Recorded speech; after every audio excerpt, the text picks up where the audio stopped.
이서 1장 7절 8절 말씀 함께 합독하겠습니다. 미혹하는 자가 세상에 많이 나왔나니 이는 예수 그리스도께서 육체로 오심을 부인하는 자라. 이런 자가 미혹하는 자요 적 그리스도니 너희는 스스로 삼가 우리가 일한 것을 잃지 말고 오직 온전한 상을 받으라. 아멘.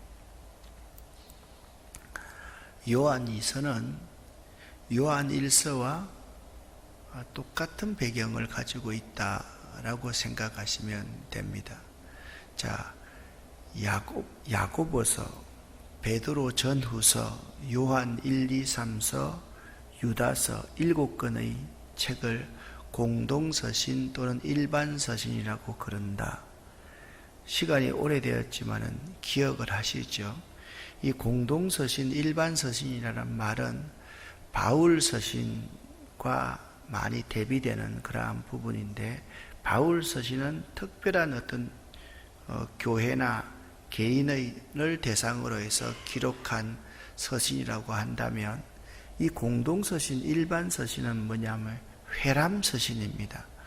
그 지역에 있는 모든 교회의 교인들이 다 읽을 수 있는 서신, 특정한 대상을 위해서 기록한 것이기보다는 특별히 이제 요한서신 같은 경우에는 소아시아에 있는 교회와 교인들에게 회람되는 서신이다. 그래서 공동서신, 일반서신이라고 말을 합니다. 바울이 믿음을 강조한 반면에 요한은 생명, 중생, 거듭남을 강조합니다. 바울이 교리의 뼈대를 형성했다고 한다면 요한의 서신들은 그 뼈대에 살을 붙이는 작업을 한 것이다 라고 보시면 돼요. 요한 1서와 동일한 기록자가 사도 요한이고 요한복음도 마찬가지입니다. 그런데 특별히 이 요한 2서에서는 수신자를 택하심을 입은 부녀와 그의 자녀이다 라고 그렇게 말을 하고 있습니다. 성경에 보면 이 부녀와 그의 자녀라는 것은 주로 이제 어떤 의미로 사용하는가 하면 여인을 교회로 은유적으로 표현을 하고 있는 부분이 많이 있습니다. 그러니까 의인화시켜서 사실 교회를 여인이라고 그렇게 부르고 부녀라고 이렇게 부르는 거죠. 그러면 여기 이제 수신자는 누구냐 하면 택하심을 입은 교회와 그 교회에 속한 교인들에게 쓰는 일반서신 또한 공동서신이 요한2서다라는 것을 알 수가 있는 것입니다. 그래서 부녀하면 교회다. 그의 자녀들, 그녀의 자녀들이라 하면 교회의 성도들이다. 이렇게 표현하면 될 것입니다. 기록 연대 및 장소도 요한 1서와 아주 유사합니다. 이 사도 요한이 말년에 에베소 교회의 감독으로 보냈는데요. 이 감독을 하고 있으면서 나이가 많고 경륜이 많은 사람을 유대교에서는 장로라 그렇게 말을 합니다. 그러니까 이 아주 유명한 사도 요한, 그 에베소 교회의 감독이었던 사도 요한은 자기에 대해서 설명할 때 많은 미사여구를 붙일 필요가 없는 거지요.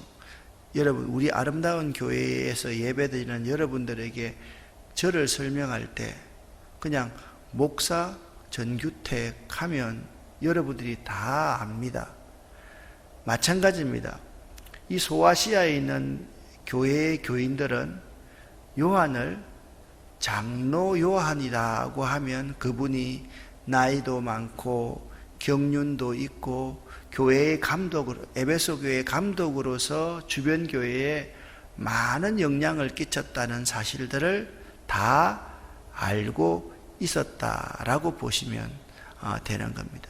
기록 동기와 목적은 이단들에 대응하기 위해서 기록했습니다. 오늘 우리가 읽었던 1장 7절 말씀을 보시면 미혹하는 자가 세상에 많이 나왔나니 그렇게 말합니다. 미혹하는 자.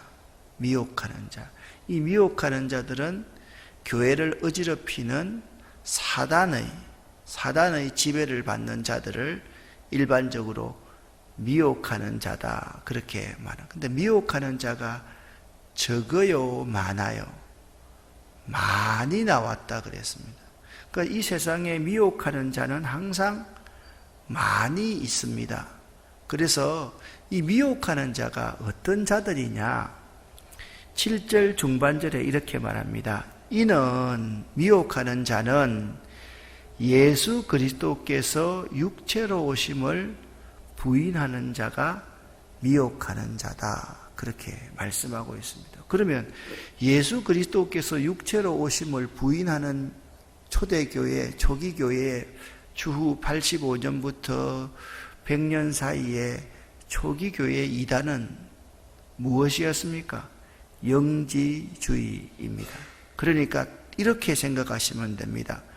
미혹하는 자가 세상에 많이 나왔나니 이는 예수 그리스도께서 육체로 오심을 부인하는 자들인데 영지주의를 전파하는 모든 사람들은 미혹하는 자들, 이단자들이다. 그렇게 말씀하고 있습니다.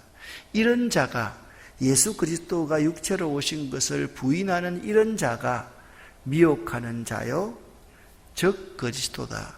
예수 그리스도의 안티 세력들이다. 그렇게 말씀을 하고 있는 거예요. 그러니까 초기 교회에는 있잖아요. 예수 그리스도께서 육체로 오심을 부인하는, 그러니까 예수 그리스도께서 육체로 오심을 부인하면 어떤 일이 벌어집니까?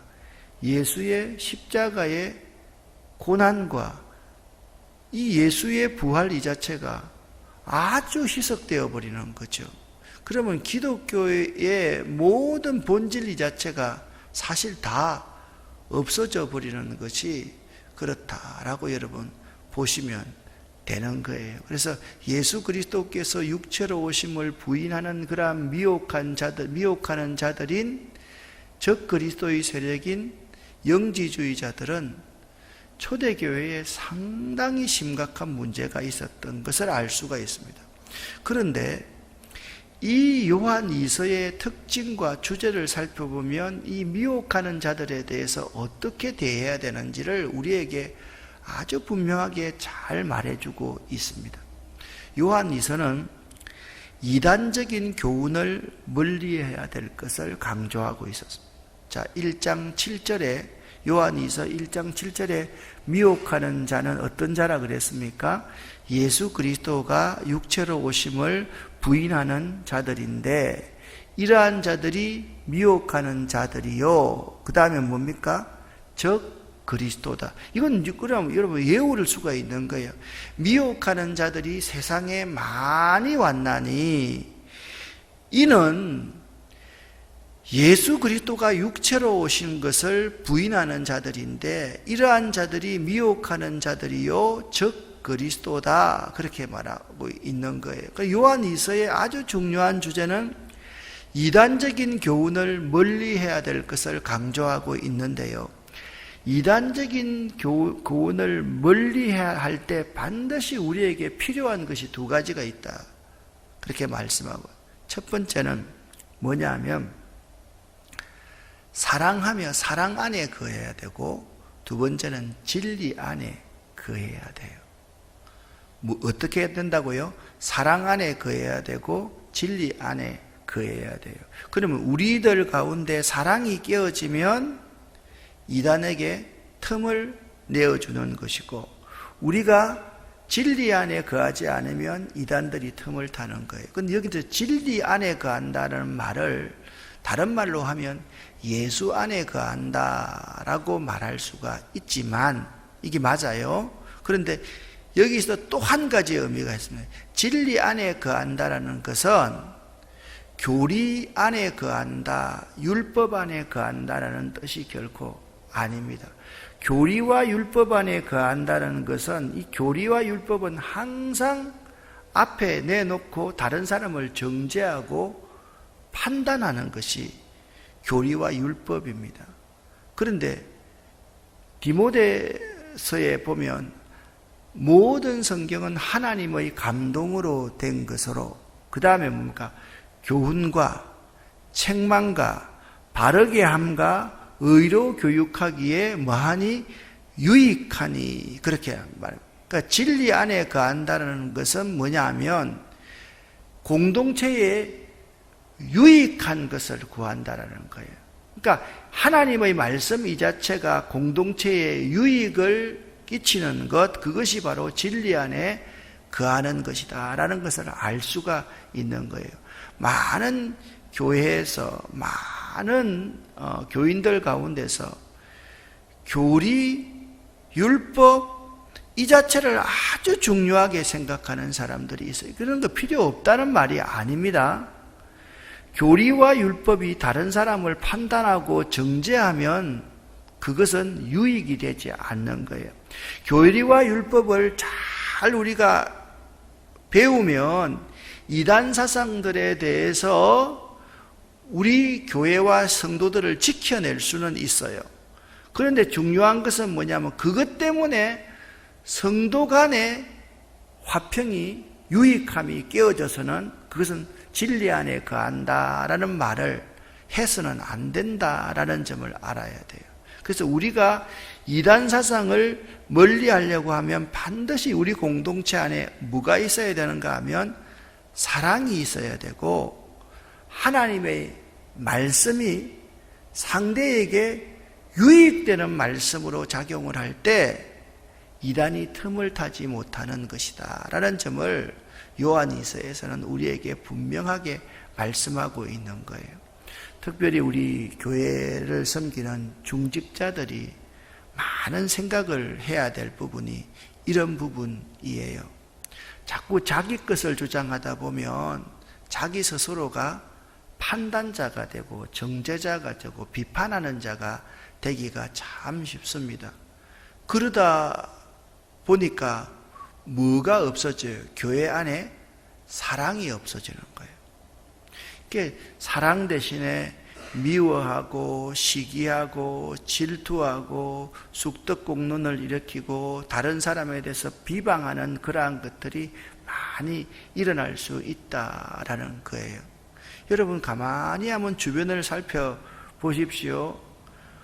정말 오래 믿었고 중한 직책을 가졌다는 사람일수록 자기가 강할 수가 있어요. 그걸 내려놓지 않으면 교회 공동체에 사랑이 깨어지고 화평이 깨어지고 유익을 주지 못한다라는 사실을 우리가 너무나도 잘 알 수가 있는 것이죠. 그래서 사랑의 균열이 가기 시작하면 그 교회는 끝나는 거예요. 저는 되도록이면 사실 새벽 예배나 이런 부분에 많은 부분에 있어서 긍정적인 이야기들을 좀 많이 하려고 해요. 그런데 실제 우리가 부정적인 부분을 살펴보지 않으면 긍정이 일어날 수 없어요. 오늘날 많은 교회들 가운데 교회들 가운데 대부분이요, 사랑이 식어져 가요. 그리고 그 가운데 미움과 분쟁들이 너무 많이 있어요. 거기에 뭐가 틈을 타겠어요? 이단이 틈을 탈 수밖에 없다라는 점을 알아야 돼요. 그래서 특별히 우리들이 이 사랑의 공동체를 해치는 것이 뭐냐 하면 이 입이에요. 말이에요. 교회 열심히 봉사하면 좋아요, 안 좋아요? 좋지요, 그죠? 근데 열심히 봉사하면 꼭 주변에서 태클 거는 말하는 사람들이 있어요, 없어요? 없는가 봐요. 많아요. 그런데 그 태클 거는 말에 내가 상처를 받으면 안 돼요. 그런 말이 유익되는 말이 아니기 때문에 태클을 걸어오면 그렇게 생각해서 바람이 부는구나, 물결이 치는구나, 파도가 이는구나, 이 풍랑으로 인하여 더 빨리 갑니다. 이렇게 생각하고 살아야지 자꾸 그런 것 때문에 내가 안 할래요, 내려놓을래요. 그러면 그건요, 성령님께서 좋아하는 것이 아니라 마귀가 좋아하는 것이라는 사실을 꼭 명심해야만 돼요. 자, 이단의 교훈을 멀리하기 위해서 교회에서 가장 필요한 두 가지가 있는데 그게 뭡니까? 첫 번째는 사랑이고 두 번째 진리 안에 거하는 건데, 이 진리 안에 거하는 것은 교리나 율법이 아니라 사람을 유익하게 하는 생명의 말씀이다. 그 점을 여러분들이 분명히 할 수 있어야 돼요. 그래서 오늘은 이제 요한이서 1장 1절부터 3절까지를 집중적으로 여러분과 함께 생각을 해보려고 해요. 1절부터 3절까지를 같이 한번 읽어보겠습니다. 장로인 나는 택하심을 받은 부녀와 그의 자녀들에게 편지하노니 내가 참으로 사랑하는 자요 나뿐 아니라 진리를 아는 모든 자도 그리하는 것은 우리 안에 거하여 영원히 우리와 함께할 진리로 말미암음이로다. 은혜와 긍휼과 평강이 하나님 아버지와 아버지의 아들 예수 그리스도께로부터 진리와 사랑 가운데서 우리와 함께 있으리라. 아멘. 먼저 편지를 보낸 사람은 누구라고 그랬습니까? 장로인 나는 이라고 말씀하고 있습니다. 자, 서론에 말씀드렸습니다. 장로인 나는 이라는 말은, 이 장로라는 의미는 아주 친숙한 그 시대에 친숙한데 나이도 많고 경험이 많은 사람으로서 특별히 지역교회의 감독으로서 직분을 맡아서 봉사하는 사람을 초대교회에서는 장로라 그렇게 말했습니다. 그러니까 사도 요한은 이 소아시아의 7교회를 중심으로 한 교회에서 매우 유명한 사람이었기 때문에 자기에 대해서 구차하게 소개할 필요가 없었습니다. 장로인 나 사도 요한은 나이가 많아 늙었고 인생의 경험과 교회를 섬기는 경륜이 참 많아서 하나님의 은혜로 에베소 교회의 감독이 된 이 장로 나 요한은 이렇게 말씀을 하고 있는 거예요. 그러니까 수신자가 누구입니까?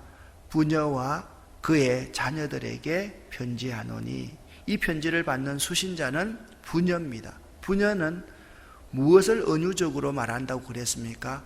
교회를 은유적으로 표현을 하고 있다. 그의 자녀들은 교회에 있는 성도들이다. 그래서 요한이서는 공동서신, 일반서신이라고 그랬다. 모든 성도들이 회람하는 서신이 요한서신이다 라고 말씀을 드렸습니다. 그러니까 나 장로인 사도 요한은 하나님의 택함을 받은 교회와 그리고 그의 성도들에게 편지하노니 그렇게 말씀하고 있습니다.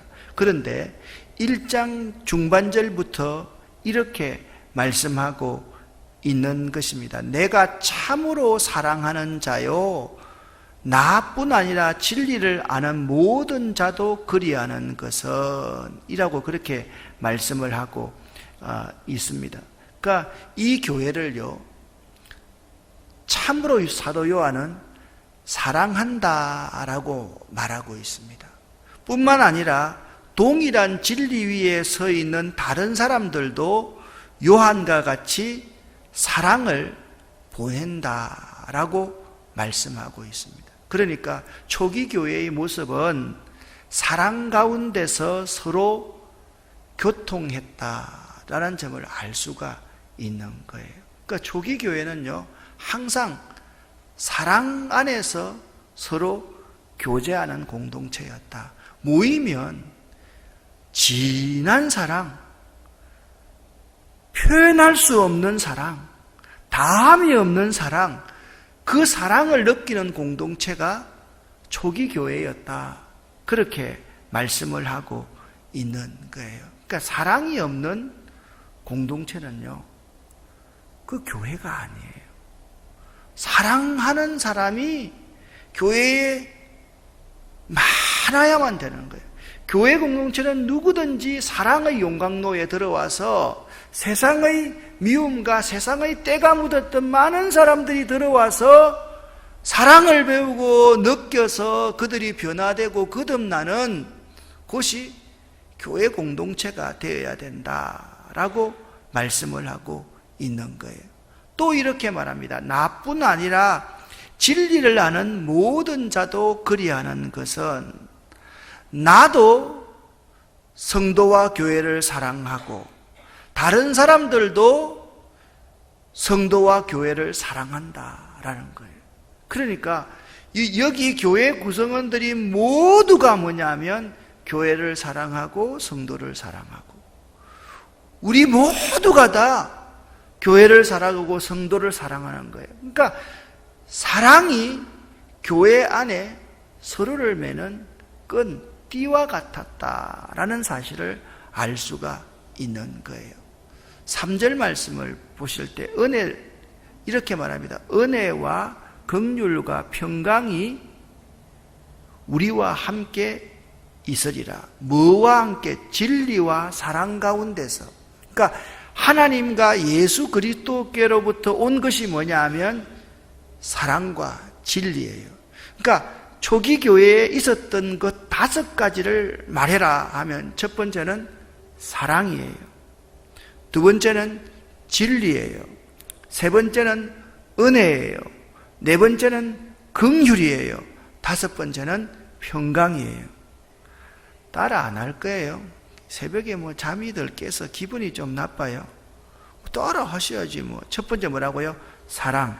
두 번째 진리. 세 번째 은혜. 네 번째 긍휼. 5번째 평강. 이 5가지가요 교회와 성도를 이루어가는 아주 중요한 요소예요. 이 5가지가 하나님 아버지와 그의 아들 예수 그리스도께로부터 우리에게 주어지는 엄청난 선물인 거예요. 이 엄청난 선물을 우리가 받은 자들이기 때문에 이 교회는요 진리의 터 위에 예수 그리스도의 터 위에 서 있는 거예요. 그러니까 여러분 2절 말씀 하반절에 우리와 함께 할 진리로 말미암음이로다 할 때 이 진리는 누구냐면 예수 그리스도를 말하는 거잖아요. 그러니까 교회 안에 진리의 터 위에 예수 그리스도를 구세주라고 고백하는 이 터 위에 세움을 받은 교회라고 한다면 반드시 있어야 될 것이 5가지가 있어야 된다. 사랑과 말씀과 세 번째 은혜와 그 다음에 긍휼과 평강이 있어야 되는 거예요. 그러니까 여러분의 눈이 있잖아요. 사람들을 볼 때 긍휼함이 있어야 돼요. 여러분과 제가 있잖아요. 하나님의 은혜로 이 자리에 앉아있다는 사실을 알아야 돼요. 여러분과 저의 말과 행동이 공동체에 유익을 끼칠 때 공동체에 평화를 만들어가는 사람이 되는 거예요. 이것을 다 묶는 것이 사랑이에요. 사랑이에요. 사랑은 어떻게 하면 사랑을 하고 살 수 있습니까? 하나님의 말씀이 우리 가운데 있을 때 사랑하며 살 수 있거든요. 초기 교회나 오늘날 교회나 마찬가지 이 5가지의 아주 중요한 원리, 이 원리가 사라지면 거기로부터 나쁜 곰팡이들이, 나쁜 바이러스가 생기기 시작한다라는 점을 알아야만 돼요. 오늘 이 새벽에 여러분과 저에게 이 5가지가 꼭 있기를 예수 이름으로 간절히 축원합니다. 한번 외워봅시다. 새벽에 머리를 쓰면요 머리가 되게 좋아져요. 자, 우리 교회의 기초요, 우리 교회의 머리는 누구입니까? 예수 그리스도입니다. 예수 그리스도는 진리입니다. 길이 되시고 생명이 되시고 진리가 되시는 분이 예수 그리스도예요. 예수 그리스도가 기초가 되고 예수 그리스도가 머리가 되는 개개인에게는 5가지가 꼭 있어야 돼요. 첫 번째 뭐라고요? 사랑이 있어야 되고, 두 번째 말씀이 있어야 되고, 세 번째 은혜가 있어야 되고, 네 번째 긍휼함이 있어야 되고, 다섯 번째 평강이 넘쳐야만 한다. 기도하겠습니다. 여러분, 기도하실 때 제가 송명자 권사님, 항상 일부 예배 때 이쪽에 앉아서 계시는 권사님인데 오늘 허리 수술을 하십니다. 허리에 심을 박는 수술인데 참 큰 수술이에요. 기도해 주시고, 오늘 또 이상인 성도님이 내 머리에 혈관 조영술을 이렇게 하는데, 송명자 권사님과 이상인 성도님 두 분을 위해서 여러분도 기도해 주시기를 바랍니다. 하나님 아버지, 감사합니다. 오늘도 저희에게 하나님의 말씀을 주셔서 참 감사합니다.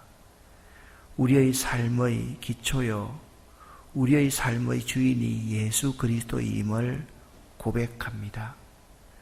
진리와 사랑 가운데서 은혜와 긍휼과 평강이 넘치는 저희 개인들과 또한 우리가 섬기는 교회와 우리 가정이 될 수 있도록 도와주시옵소서. 오늘 수술하시는 우리 송명자 권사님, 시술하시는 우리 이상인 성도님, 하나님께서 깨끗하게 치료될 수 있도록 도와주시옵소서. 예수 그리스도 이름으로 축복하옵고 간절히 기도 올립니다. 아멘.